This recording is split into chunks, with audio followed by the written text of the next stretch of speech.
Hello again, and welcome to the latest bulletin from Haverhill UK News, brought to you by Haverhill TV. In the news for today, Tuesday, August the 13th, a spate of overnight walk-in burglaries has continued in Haverhill, and police are again warning people to keep properties secure. A controversial planning application to knock down bungalows in Withersfield Road and build homes for the over 55s has been given the go-ahead. And two brothers have raised over £500 for charity by completing a grueling 50-mile race over mountains and rivers in the Lake District.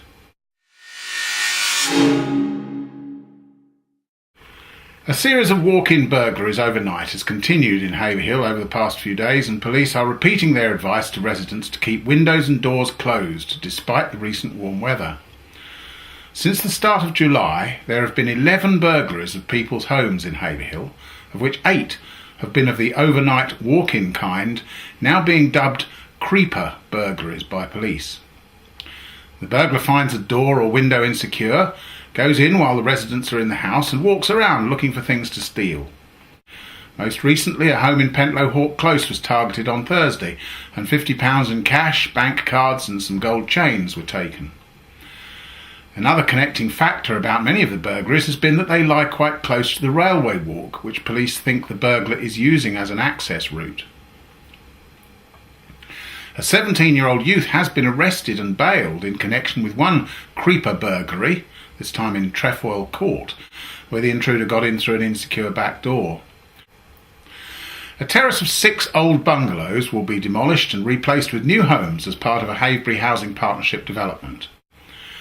The social housing provider received planning permission from Nedresby Borough Council last week to build 27 new homes in a frontage on Withersfield Road and on the unused land behind.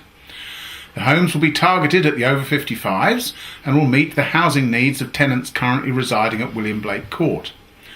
The development will consist of 14 one-bedroom flats, 5 one-bedroom bungalows and 4 two-bedroom flats. There will also be 2 lifts available for residents. The plan was controversial because residents protested about use of the land behind, on the other side of the Stour Brook. They called for some important trees on the site to be retained and for an old trackway, Occupation Road, to be preserved. Demolition of the 1960s bungalows is expected to take place in autumn this year, and the new development is anticipated to be completed by December 2014. Police are appealing for information after a spate of cooking oil thefts from takeaways in the Haverhill area. The latest incident took place between 9 p.m. on Friday and 8 a.m. on Saturday from a takeaway in Queen Street. The offenders gained entry by breaking the padlock on the gates of the compound where the oil was being stored. Over the weekend, 5 similar incidents also took place in the Queen Street area of Haverhill where oil has been stolen. And police are reminding people to store oil securely, be vigilant and to report anything suspicious. Anyone with information relating to these incidents should contact PC Robert Bunton at Haverhill on 101 or Crime Stoppers anonymously on 0800 555 111. In each case, thieves entered the rear yards of Smart Fish Bar, USA Chicken, Star Burger and Top Chef and stole used oil stored in 200-litre drums and awaiting collection for recycling. The drums were not full, however, with one only containing as little as 10 litres. The most recent attack at Brownie's Pie and Mash Bar saw the thieves break in but not take anything. The oil is thought likely to have been stolen for reuse or sale as fuel for diesel vehicles.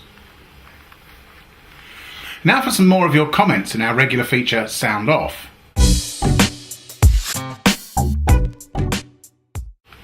Subjects this week range from Pets at Home proposal to the resurfacing of Withersfield Road, and from flower beds in the town centre to building conservation issues.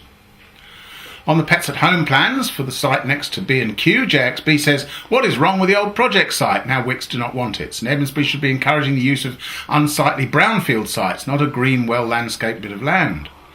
Jay agrees, saying, "Aaron might well be in the majority thinking it's a very good idea to attract a big pet chain here. I tend to agree with JXB that the brownfield sites would be a far better prospect, namely the old project site." DeAndre says the project site would be much better, but that's a non-starter until the developer can attract a large flagship store. Pets at Home are not big enough to carry it. Such a shame Wicks pulled out of that. TB, that's Councillor Tony Brown, is scandalised by the resurfacing of Withersfield Road, saying, "After being alerted that Suffolk County Council contractors have just tarred and chipped Withersfield Road over all the recently painted white lines, I've been down and had a look, and yes, they have. You cannot make this stuff up. If this money was coming out of their own wallets, it would not happen. We have both contacted the Cabinet Member for Highways to alert him and ask what has gone on. I have asked for a proper inquiry. This is in a time when people are struggling to pay their council tax and every penny counts." Jay is pleased with the flower beds around the town, saying, "Town centre looks good. I like the begonias around the police station. Pytle looks good. Hanging baskets look good. White bridge railings need a scrub." Inspector Peter Ferry agrees. "The flowers around the police station look great, just like last year for the Olympics. Haverhill in bloom do a fantastic job."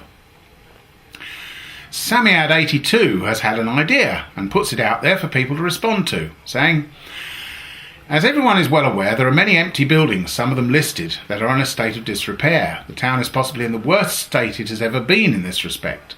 I was wondering what people thought of the idea of a committee being made up of local community members who dealt with ideas on what to do with these buildings and who organised fundraising events, etc., in order to help get these buildings back to the way they used to be." And TB tells us some of the local councillors are having a get-together this week to discuss this very issue. We've already had offers to help across party lines. St Edmunds's plans to remove in Haverhill the Article 4 directions which encourage conservation of historic areas have got Jay's goat. They are still in the process of trying to remove Article 4 from Haverhill because of cost, but extending it in Bury. And TB says, "Totally agree. Haverhill Area Working Party should be fighting for the conservation area to remain. It's very strange that Bury Area Working Party are trying to extend the remit of their conservation area, no resource issues, whereas in Haverhill it's all too expensive and hard to manage. Good old Hawp." Keep these comments coming by going to www.haverhill-uk.co.uk and clicking into the local issues message board. And finally, if you're doing a little bit of walking during the holidays, spare a thought for Haverhill brothers James and Mark Purkis, who've just completed a grueling walking and running challenge in the Lake District and raised more than £500 for charity. Despite injuries and a dangerous fall, Haverhill Leisure Centre manager James Purkis, who's 33, and his brother Mark, who's 47, who both live in Haverhill, completed the Lakeland 50, which is almost double the distance of a marathon. What makes the 24-hour Lakeland 50-mile event even harder is that it's on rough terrain, and there's approximately 3,100 metres of ascent to deal with.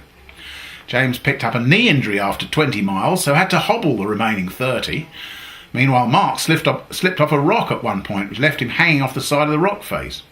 However, the two brothers battled on and completed the challenge in 18.5 hours, raising more than £500 for the East Anglian Children's Hospice, and more money is coming in still.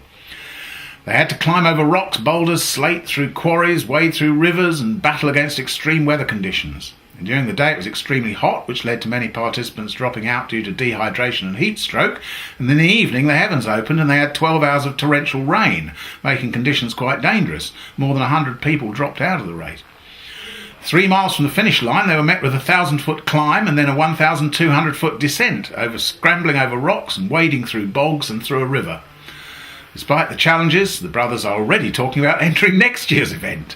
And once the blisters have healed, the training will begin. They must be mad.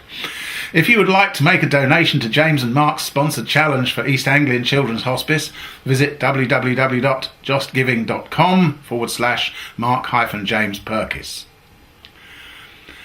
And now, over to Abby for the rest of the week's weather. Thank you, David. Hello, and here's the local weather forecast for the next few days.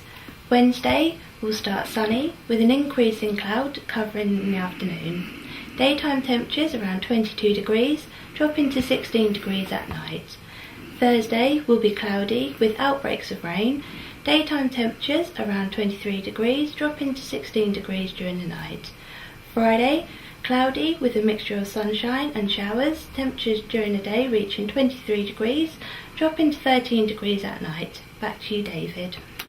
And thanks for that, Abby. That's all for today, but join us again on Friday. And meantime, keep in touch by going to www.haverhill-uk.co.uk or following us on Twitter.